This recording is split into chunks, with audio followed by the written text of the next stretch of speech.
Entrevista. Nos contratos agrários em que há o arrendamento, de um imóvel rural, o dano ambiental é causa para extinção desse arrendamento? Vamos entender essa situação com o Dr. Caio Freitas, advogado especialista em direito ambiental e agrário. Tudo bem, Dr. Caio? Olá, Fábio. Olá, os ouvintes da Rádio Justiça. É um prazer estar de volta aqui na rádio para debater esses temas tão relevantes. Então, Dr. Caio, quando acontece um dano ambiental, ou seja, a pessoa que está arrendando ali, ela acaba provocando um dano ambiental no imóvel arrendado. O dono do imóvel, ele pode rescindir esse contrato? Como é que funciona essa situação quando o dono do imóvel fica insatisfeito? Bom, funciona da seguinte maneira, Fábio. O Estatuto da Terra, que é a Lei Federal 4504 de 64, ele regulamenta os contratos típicos do direito agrário, que são o arrendamento e a parceria.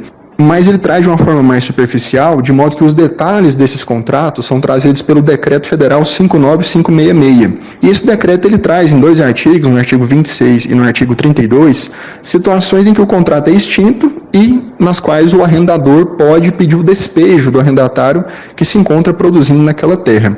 Não existe de forma muito clara essa questão de, caso haja um dano ambiental, isso ser uma cláusula resolutiva, por assim dizer. Porém, existem alguns dispositivos nesses artigos, alguns incisos, que têm uma redação mais subjetiva, foram escritos de forma mais aberta, de forma que a jurisprudência atual do Tribunal de Justiça de São Paulo, do STJ e de outros tribunais, vem interpretando, encaixando a existência de dano ambiental como uma possibilidade de rescisão desse contrato, sim, embora isso não esteja tão claro na lei. De toda forma, o próprio Estatuto da Terra, ele já traz como cláusula obrigatória dos contratos de arrendamento a obrigação do arrendatário de conservação dos recursos naturais. E aí, partindo dessa previsão mais genérica, é que a jurisprudência vem chegando nesse entendimento atual de que, havendo a existência de um dano ambiental dentro da propriedade, o arrendador, no caso, pode, caso queira, entrar com uma ação de rescisão contratual, e de despejo para retirar o arrendatário dali. Doutor, como é que consegue provar isso, são fotos, filmagens de que houve o dano ambiental, você precisa ter a imagem de como era antes e como ficou depois. Como é que o dono vai se resguardar, já pensando nisso, antes de assinar o contrato, Como é que o que o proprietário tem que se atentar, Existem algumas cautelas que o proprietário pode adotar antes da vigência do contrato para evitar esses problemas lá na frente. O que é mais recomendado que ele possa fazer? Faz uma vistoria no imóvel antes do início do contrato para identificar o real estado de conservação daquele imóvel, em todos os seus aspectos, solo, recurso hídrico, se tiver algum rio, algum córrego que corta a propriedade, para mapear a situação do imóvel, para quando o contrato se encerrar, possa-se fazer o comparativo e identificar se há alguma coisa a corrigir. Uma outra situação que também pode ajudar é utilizar os dados do CAR, o Cadastro Ambiental Rural.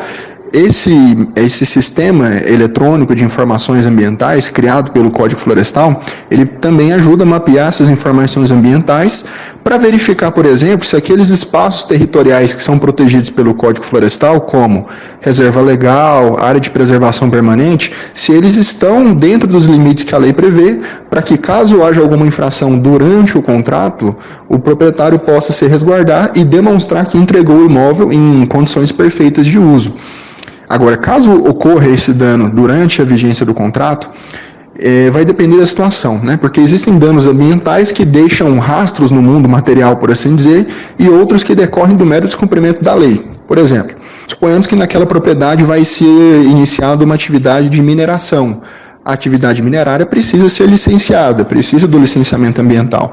Se o empreendedor, o arrendatário que está ali explorando esses recursos, não tem a licença ou a sua licença expira durante a vigência do contrato e ele não cuida de renovar, ainda que não tenha tido algum dano especificamente, essa conduta é dano ambiental, é punida nos termos da lei e pode também gerar uma rescisão. Então, o arrendador tem que fiscalizar o cumprimento desse contrato. E naquelas situações em que existe um dano concreto, verificável a olho nu, é muito importante que se produza provas, especialmente um laudo pericial, que a depender do caso vai ser feito ou por um engenheiro agrônomo, um engenheiro florestal, para caracterizar o que aconteceu. Por exemplo, vamos supor que tenha ocorrido supressão de vegetação dentro de um espaço protegido, dentro da reserva legal, fora das hipóteses que a lei prevê. Nesse caso é muito importante que exista esse laudo para comprovar que aquela situação aconteceu e proteger o arrendador de eventual punição dos órgãos ambientais e até mesmo possibilitar que ele possa rescindir esse contrato. E esse é só um dos detalhes, né, doutor Caio, que é preciso se atentar na hora de arrendar um imóvel rural, né? Muitas vezes a gente até pensa que o arrendamento de uma fazenda, de um imóvel rural, é uma coisa simples, mas é bem complicado, né, doutor Caio? Tem que se atentar a vários pontos e esse é um deles, né? Exatamente, Fábio. Pode parecer simples, mas a operação de arrendamento ela é complexa por conta de todos esses efeitos colaterais que podem acontecer.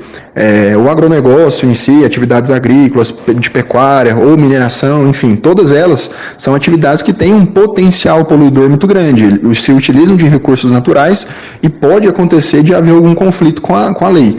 Então, para o proprietário que está entregando aquele imóvel em arrendamento, ele precisa se revestir de muitas cautelas para evitar que alguma coisa feita de forma em desacordo com a lei pelo arrendatário possa respingar nele. Por quê? Porque no direito ambiental, a responsabilidade civil ela é meio peculiar. Ela é tríplice, ou seja, um único fato praticado em desacordo com a lei gera 3 processos diferentes. Um administrativo perante o órgão ambiental, que vai aplicar penalidades de multa, vai embargar a área, vai suspender a atividade, pode apreender bens e por aí vai. E pode decorrer também um processo criminal, caso essa conduta também seja crime. E, por fim, pode ser que tenha um processo civil, uma ação civil pública, movida geralmente pelo Ministério Público, para obrigar ali as pessoas envolvidas a reparar o dano, ou seja, recuperar o meio ambiente. E nem sempre isso é fácil e barato. E nesses processos, no administrativo e no criminal, a responsabilidade ela é subjetiva, de forma que somente quem praticou pode responder. No entanto, na esfera civil, ela é objetiva e solidária, ou seja, até mesmo o arrendador que não fiscalizou o contrato, que permitiu que aquela situação acontecesse, ele pode ser acionado para recuperar o meio ambiente que foi danificado pelo arrendatário. A lei garante que ele pode até cobrar depois desse arrendatário os prejuízos que ele teve. Mas é uma tremenda dor de cabeça, esses processos envolvem quantias muito altas, porque nem sempre é possível trazer o meio ambiente para o que ele era antes.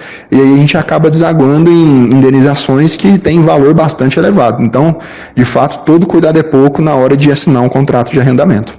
Muito obrigado, doutor Caio Freitas, advogado especialista em direito ambiental e agrário, explicando aqui a questão dos danos ambientais nos imóveis arrendados, né, como causa de extinção do contrato de arrendamento de um imóvel rural. Doutor Caio, muito obrigado pela entrevista. Eu que agradeço, fico honrado mais uma vez pelo convite e, como eu sempre reforço, estou sempre à disposição da Rádio Justiça para trazer conhecimento e colaborar com vocês. Muito obrigado.